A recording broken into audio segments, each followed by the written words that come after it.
তো hello guys, good morning. এখন বাজে ঘড়িতে 9টা 3। এখন আমি বাড়ি থেকে বেরালাম টিউশনের জন্য। যারা ভাবে টিউশন যারা করে তাদের লাইফটা খুব ইজি, যায় চা বৃষ্টি জল খায়, খেয়ে একটু গল্প করে চলে আসে, তাই তাদের জন্য শেয়ার করব টিউশন লাইফটা কত হ্যাকটিক লাইফ। দেখতে থাকো।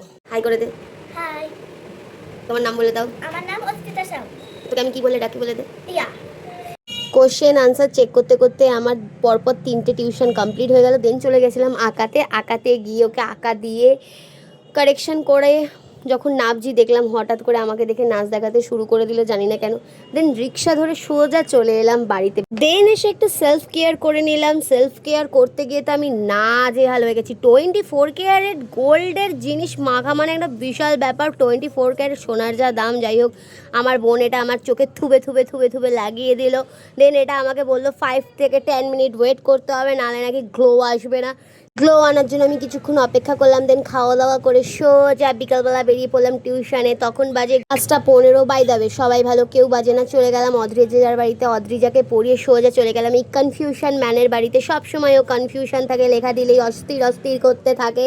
তারপর চলে গেলাম বাবিদের বাড়িতে। বাবির কালকে বার্থডে, তাই বাবিকে নিয়েই গেছিলাম ওর জন্মদিনের গিফট কিনতে। ও তো সুপার এক্সাইটেড ছিল। ওর কাছে আমি অপশান দিয়েছিলাম কী লাগবে, ও বলেছিল স্টেশনারি লাগবে। এত এত অপশান দেওয়াতে ওর পছন্দ হলো এই স্টিকি নোট, স্টিকার আর পেন্সিল বক্স। কেন জানি না এত অপশান থাকতো, ওর এগুলোই পছন্দ হলো। যাই হোক, আজকের ব্লগটা যদি কিছু ভালো লেগে থাকে তাহলে please do like, comment, share and subscribe. এখন থেকে দেখা হচ্ছে রোজ রোজ। আশা করি তোমাদের ব্লগগুলো দেখতে ভালো লাগবে। ভালো লাগলে কি করতে হবে, জোরে জোরে সাবস্ক্রাইব বাটনটা টিপে দিতে হবে আর প্রচুর প্রচুর শেয়ার করো।